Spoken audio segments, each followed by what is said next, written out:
So talking about the arterial supply of the bladder, this bladder is supplied by the right and left superior and inferior vesical arteries along with these are the branches of the internal iliac artery. Second is obturator artery. Third is from the branches of the inferior gluteal artery, and fourth is in cases of female it is also supplied by the uterine artery. Regarding the venous drainage, the veins from the drains from the vesical plexus, which is situated on the inferior lateral surface of the bladder in space of Ritchius. And this plexus communicates below with the prostatic venous plexus in male and finally drains into the internal iliac vein through posterior ligament of the bladder. Have you remembered that? The posterior ligament of the bladder having the venous plexus. The lymphatic drainage. The lymphatics of bladder drains into the external iliac lymph nodes over here, surrounding the external iliac vessels. They are arranged into three groups, that is the anterior, intermediate and the posterior. From the apex and the inferolateral surface of the bladder, they drains into the anterior group of lymph nodes. From the upper surface, they drains into the intermediate group of lymph nodes, and from the base and the lower part, they drains into the posterior group of lymph nodes of the external iliac lymph nodes. Now the nerve supply of the urinary bladder is supplied by the vesical plexus, and which is derived from this inferior hypogastric plexus. These vesical plexus, they contains both sympathetic and the parasympathetic components, of which there is a motor and sensory fibers are present. For the parasympathetic supply, these preganglionic fibers of the parasympathetic fibers, they arises from the S2, S3 and S4 segments of the spinal cord, and they forms pelvic splanchnic nerves or nervy regions. They supply the detrusor muscles and the muscles of the proximal urethra, and on its stimulation the detrusor muscle contracts and the intravesical pressure rises. When this detrusor muscle contracts, the proximal urethra gets shortened and dilated. Thus, this eventually this lead to the urine trickles down into the proximal urethra. Now, the bilateral destruction of this pelvic splanchnic nerves, this will lead to the paralysis of the detrusor muscles, and thus it causes retention of urine and the overflow of incontinence. The sympathetic fibers, they are derived from the T11, T12 and L1, L2 lumbar segment of the spinal cord. They are inhibitory to the detrusor muscle and motor to the sphincter vesicae. That's why it stimulates the sphincter vesicae muscle and inhibits the detrusor muscle, and therefore it acts as a nerve of filling of the bladder. And the sense of distension, over distension and pain from the bladder and the proximal part of the urethra is carried out by the sensory parasympathetic fibers, which are situated in the dorsal root ganglion of S2, S3 and S4 spinal nerves.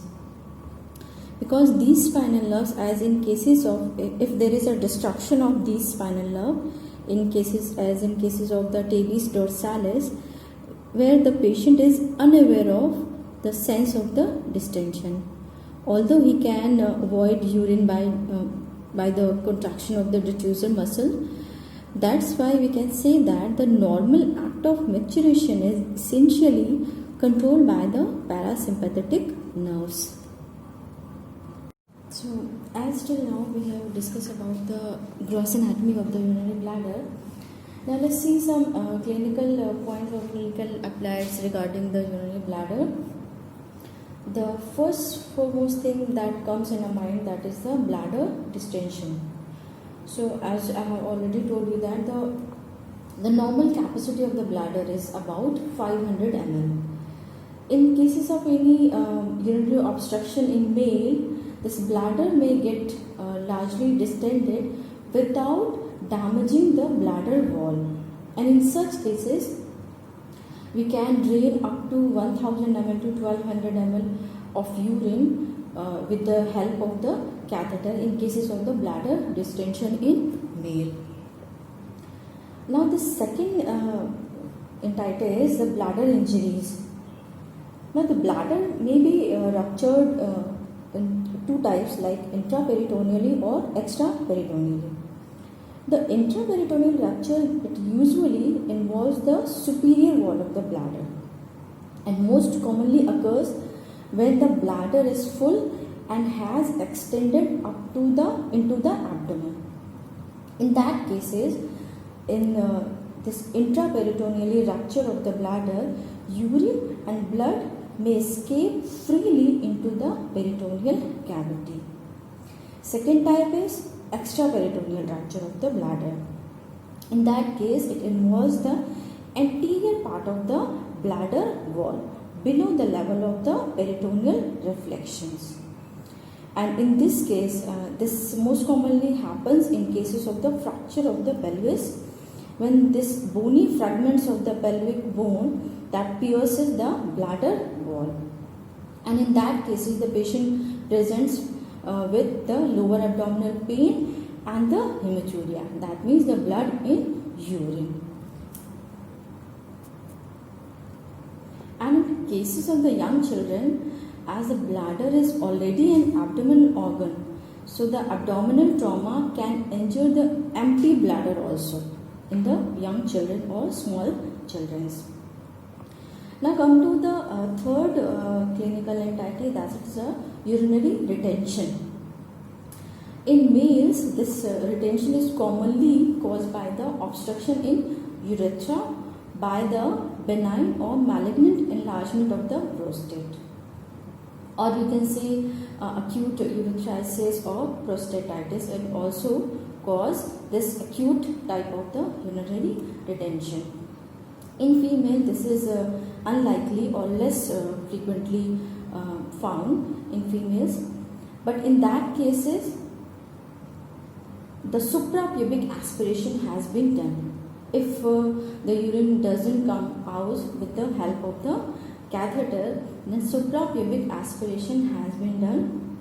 In that cases, as the bladder is filled, the superior wall rises up into above the pelvis, and it peels the peritoneum of the posterior surface of the anterior abdominal wall. That means when this bladder distended into the abdominal cavity, this peritoneal flap is peeled off, or you can say the posterior wall of this anterior abdominal wall is devoid of this peritoneal reflection. So in cases of acute retention of the urine, when catheterizing has been failed, it is possible to pass a needle into the bladder through the anterior abdominal wall just above the pubic symphysis, and in that cases the needle doesn't enter into the peritoneal cavity. This is called suprapubic aspiration. Now there is a procedure to visualize the urinary bladder inside. This is called cystoscopy. In that, an illuminated tube fitted with a lens is introduced into the bladder through the urethra, and with the help of this cystoscope, the mucous membrane of the bladder and the two urethric orifices and the urethral meatus can be easily observed and visualized. This procedure is called as cystoscopy. Now coming to the next clinical entity, that is the disturbance in the process of the micturition by the spinal cord injuries, and it may produce following three types of the urinary bladder, that is the atomic bladder, second is automatic reflex bladder, and the third is autonomous bladder. So before going to see them one by one, first let's see what is the normal micturition reflex. As the micturition is a reflex action which is controlled by the higher centers in the brain, and this reflex is initiated when the volume of urine reaches about 300 ml. The stretch receptors in the bladder wall, they are stimulated and they transmit impulse to the central nervous system, and this will lead to a conscious desire of the micturition in a particular individual. To understand better this, I have drawn a simple diagram for this. Here this is the urinary bladder, this is sphincter vesicae, here this is prostate, urethra, and the sphincter urethrae. There this is the brain and the spinal cord. So the afferent impulses, they passes from the pelvic splanchnic nerves and enters the second, third and fourth sacral segment of the spinal cord, like here.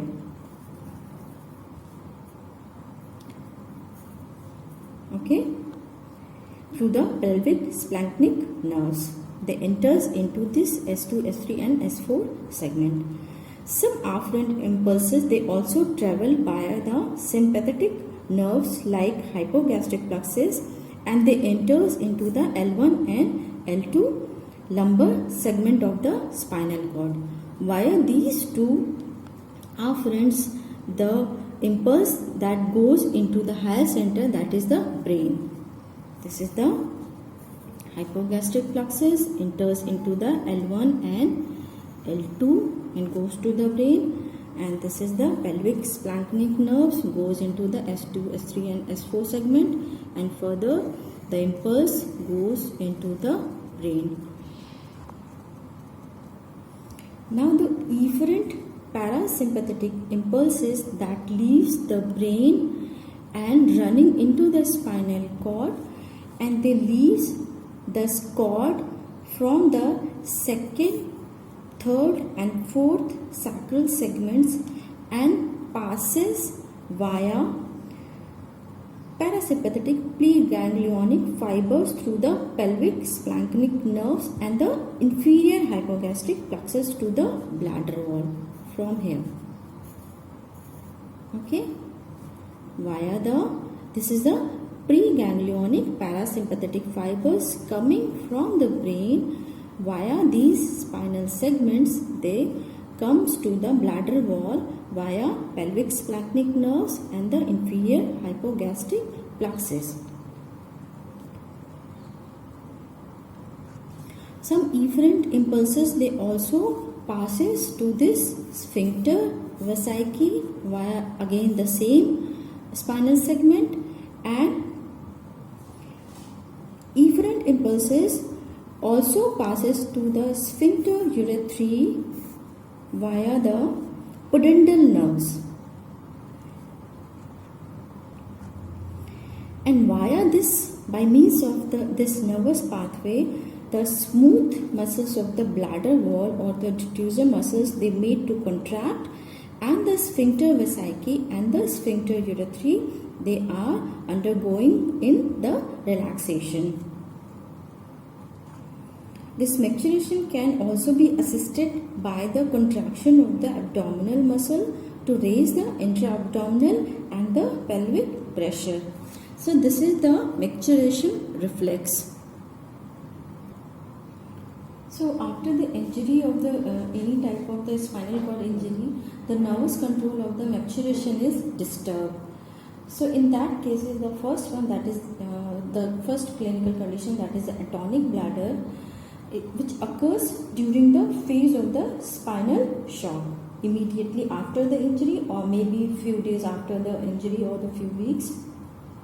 In that cases, the bladder wall muscle is relaxed and the sphincter vesicae is tightly contracted and the sphincter urethrae is relaxed. In that cases, the bladder becomes greatly distended and finally overflows. It comes suddenly. This is the atonic bladder. Now the second is automatic reflex bladder. It occurs in that type of patient in which the spinal cord lesion lies just above the level of the parasympathetic outflow, that is S2, S3 and S4, like somewhere here. This is the site of the spinal cord lesion and the patient recovers from the spinal shock. This type of bladder is found in this kind of patients in which the bladder fills and empties self. The stretch receptors in the bladder wall are stimulated as the bladder fills and the afferent impulses passes to the spinal cord via this S2, S3 and S4 and efferent impulses passes to the spinal cord segment again and down to the bladder and the bladder muscles contracts, detrusor muscles contract. Along with that, sphincter vesicae and urethral sphincters, they both are relaxed. So in that cases, the bladder fills and it empties reflexly, and this reflex, simple reflex, occurs every 1 to 4 hours. This is the automatic reflex bladder. Now the third one and the last one, that is the autonomous bladder. It is the condition it presents in that kind of patient in which the sacral segment of the spinal cord is destroyed. In this type of bladder, the bladder is without any external reflex control. The bladder wall is flaccid or relaxed and the capacity of bladder is greatly increased. And in this kind of bladder, the bladder is overfilled and it overflows continuously. That's why it results into a continuous dribbling of the urine from the bladder. This is the autonomous bladder. So this is all about for the urinary bladder. Thank you.